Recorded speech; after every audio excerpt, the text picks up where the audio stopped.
দক্ষিণ চালমাৰ আৰু মানকাছাৰত এনেকে মানুহ যাব নোৱাৰে মানে তাৰ মানে মুখ্যমন্ত্ৰী ডাঙৰীয়া দক্ষিণ চালমাৰত যোৱা নাই নেকি? দক্ষিণ চালমাৰ DCSP নাথাকে নেকি? দক্ষিণ চালমাৰত হিন্দু ভাইসকল নাথাকে নেকি? মুখ্যমন্ত্ৰী হিচাপেবিলাক নাটক। মুখ্যমন্ত্ৰী ডাঙৰীয়াই যদি অসমৰ ৰাজ্য দক্ষিণ চালমাৰ মানুহক নিৰাপত্তা দিব পৰা নাই, তাতে পুলিচ আছে, মিলিটাৰী আছে, BSF লগাই দিয়ক, আৰ্মি লগাই দিয়ক। মুখ্যমন্ত্ৰীয়ে এইবিলাক আচলতে নিজৰ মাজত সংঘাত সৃষ্টি হয়।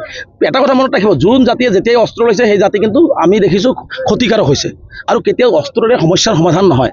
মুখ্যমন্ত্ৰী ডাঙৰীয়া ভাবিছে নেকি দক্ষিণ চালমাৰত ডকাইত থাকে না সন্ত্ৰাসবাদী থাকে? মানুহ থাকে। আজি দক্ষিণ চালমাৰত হিন্দু মুছলমানৰ মছজিদ মন্দিৰ একেলগে আছে। আজিও হিন্দু মুছলমান একেলগে বসবাস কৰিছে। ধুবুৰীত হিন্দু মুছলমান বসবাস কৰি থকা নাই। আমিতো কেতিয়াও কাজিয়া দেখা নাই। কাঞ্চিত কেতিয়াবা কাৰোবাৰ লগত ব্যক্তিগত কাজিয়া হ'ব পাৰে, এইটো প্ৰশাসনে চম্ভালি লৈছে। গতিকে মুখ্যমন্ত্ৰী ডাঙৰীয়া এইবিলাক এটা নাটক ৰচনা কৰি মানে অসমীয়া ৰাইজক তেওঁ বহুত অসমীয়াটো দেখাব বিচাৰিছে।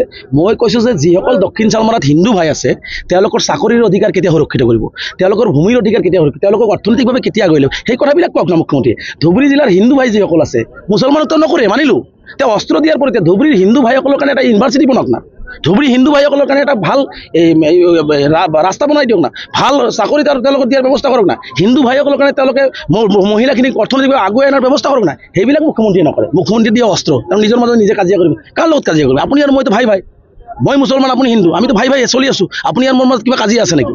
গতিকে মুখ্যমন্ত্ৰী ডাঙৰীয়াই কাজিয়াটো লগাই তেওঁ 26ৰ বৈতৰণি পাৰ কৰাৰ এটা চক্ৰান্ত আৰম্ভ কৰিছে, যাৰ কাৰণে মুখ্যমন্ত্ৰী ডাঙৰীয়াক মই প্ৰত্যাহ্বান জনাইছোঁ, আপুনি অস্ত্ৰ দিব, মই কলম দিম। হিন্দু মুছলমান কথা নাই, সকলোকে এটা কথাই কৈ আহ্বান জনাই আহিছোঁ যে কলমৰ জৰিয়তে অসম যদি আগুৱাই লৈ যাব নোৱাৰোঁ, অসম 5খন ৰাজ্যৰ ভিতৰত 100 বছৰ আগুৱাই নাযায়। কলমৰ জৰিয়তে, শিক্ষাৰ জৰিয়তে, জ্ঞানৰ পোহৰৰ জৰিয়তে, সমন্বয়ৰ জৰিয়তে, ভাতৃত্ববোধৰ জৰিয়তে হিন্দু মুছলমান নহয় অসমীয়া জাতি হিচাপে যদি আমি অসমখন আগুৱাই লৈ যাব নোৱাৰোঁ, 5খন ৰাজ্যৰ ভিতৰত 100 বছৰ হিমন্ত বিশ্ব শৰ্মা কাম কৰিলেও অসম আগুৱাই নাযায়।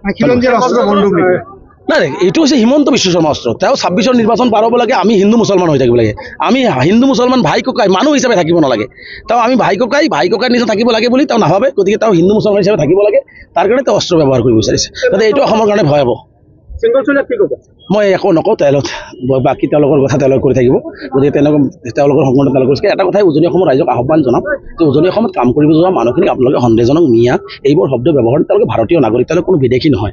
যদি কোনো বিদেশী আছে, উজনি অসমৰ প্ৰত্যেকটো ৰাইজক সংগঠনক মই আহ্বান জনাইছোঁ, যদি আপোনালোকে সঁচাকৈ ক'ৰবাত বাংলাদেশী দেখা পাইছে বা কাৰোবাক সন্দেহ কৰিছে, আমাকো আহ্বান জনাওক, আমি যাম, আমি আলোচনা কৰিম যে কোন সন্দেহজনক নহয়। কাৰণ এজন মানুহ সন্দেহজনক কৈ দিলে তেওঁ বাংলাদেশী হৈ নাযায়, এজনক মিয়া বুলি কৈ দিলে তেওঁ বাংলাদেশী হৈ নাযায়। গতিকে আজি মিয়া হওক বা পূৰ্ববংগীয় হওক, দেশী হওক, যোন হওক, আজি সকলো ঠাইত যাব, কাম কৰিব।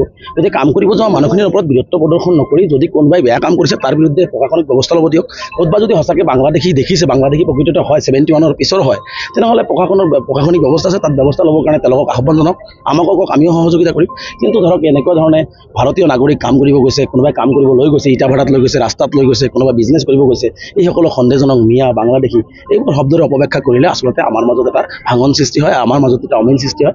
গতিকে আমি সকলোৱে আহক, বাংলাদেশীৰ বিৰুদ্ধে আমিও 71ৰ পিছত যিসকল বাংলাদেশী আছে তেওঁলোকক বাংলাদেশ পঠিয়াব লাগে। আমচুৰ এটা দাবী, মইতো মুছলমানৰ কথা মই স্পষ্টকৈ ক'লোঁ মিটিঙত যে যদি কোনো মুছলমান বাংলাদেশী 71ৰ পিছত চিনাক্ত কৰিব পাৰে, দেখুৱাই দিব পাৰে, চৰকাৰে ধৰিব নালাগে, বৰ্ডাৰ পুলিচে ধৰিব নালাগে, আমি বাংলাদেশক গোটাই দি আহিম, কিন্তু 71ৰ আগত যিসকলৰ নথিপত্ৰ আছে, যিসকল ভাৰতীয় নাগৰিক, যিসকল অসমীয়া, যিসকল পূৰ্বপুৰুষ ভাৰতীয় অসমীয়া, তেওঁলোকক অত্যাচাৰ কৰিব, এইটো আমি সহ্য নকৰোঁ, এইটো আমি মানি নলওঁ। গতিকে বাংলাদেশী আৰু বিদেশী, স্বদেশী, মিয়া এইবোৰ শব্দক একাকাৰ কৰি বিদেশীৰ সমস্যাৰ সমাধান নহয়।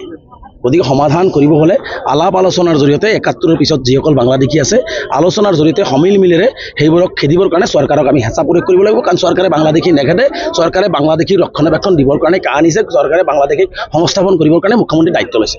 Thank U.